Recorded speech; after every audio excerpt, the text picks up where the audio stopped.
Hello everyone, welcome back to the channel. Today we are learning second part of preposition. तो first है between. Between means middle of two things. मतलब दो चीज़ों के बीच में कोई चीज़ पड़ी हो. जैसे the ball is between the chair. मतलब कि बॉल चेयर्स के बीच में पड़ी हुई है. ठीक है. There was a fight between two brothers. मतलब दोनों ब्रदर्स में क्या हुआ है, झगड़ा हुआ है. ठीक है, इसलिए हम between यूज़ करते हैं.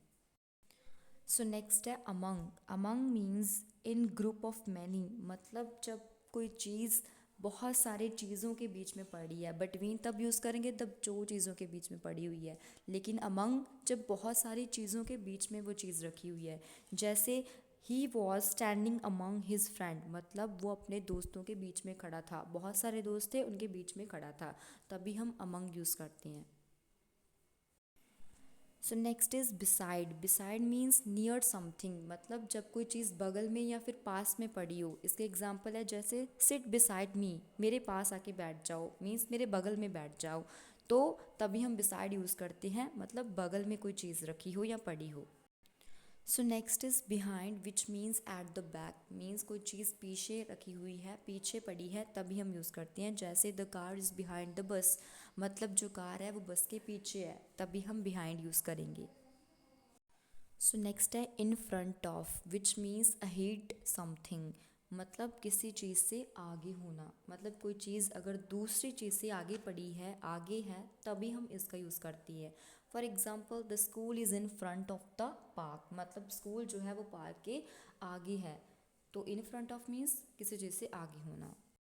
So next is into which is similar to in. जैसे हमने पिछली वीडियो में इन प्रपोजिशन पढ़ी थी, जिसमें हमने पढ़ा था कि जब कोई चीज़ अंदर पड़ी हो तब हम इन यूज़ करते हैं. जैसे she sit in the room. मतलब वो कमरे में बैठी है. लेकिन जब कोई चीज़ अंदर तो हो लेकिन मूव कर रही हो, यानी कि मूवमेंट दिखा रही हो, तभी हम इन टू यूज़ करते हैं.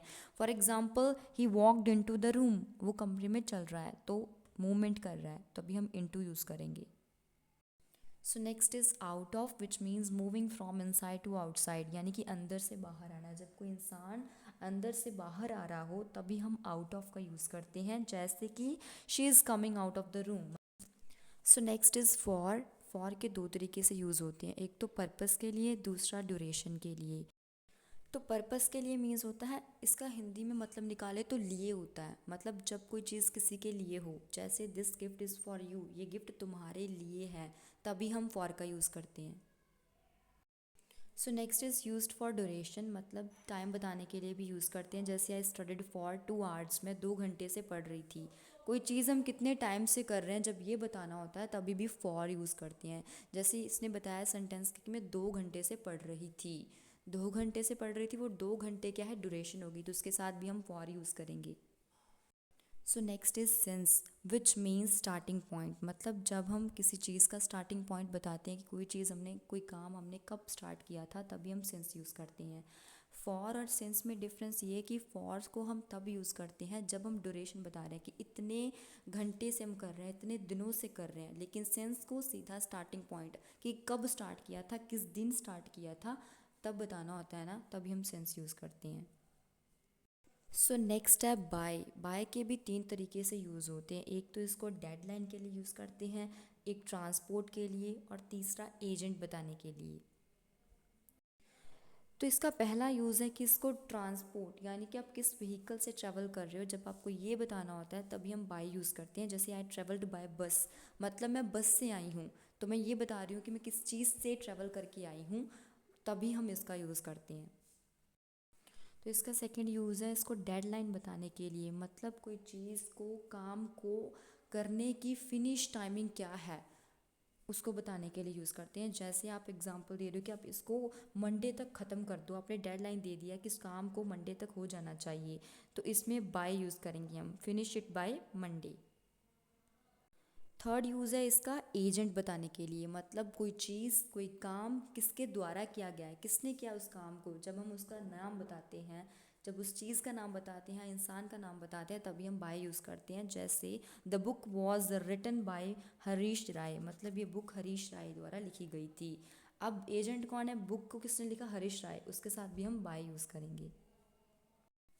तो नेक्स्ट है about which means related to something. मतलब किसी चीज़ से रिलेटेड होना.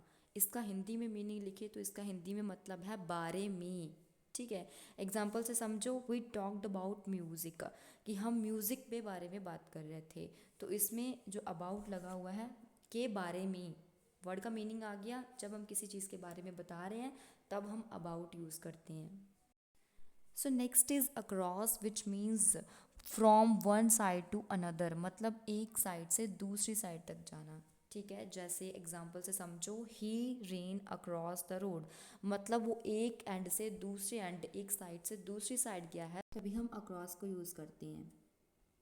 Practice these prepositions daily and don't forget to subscribe to the channel.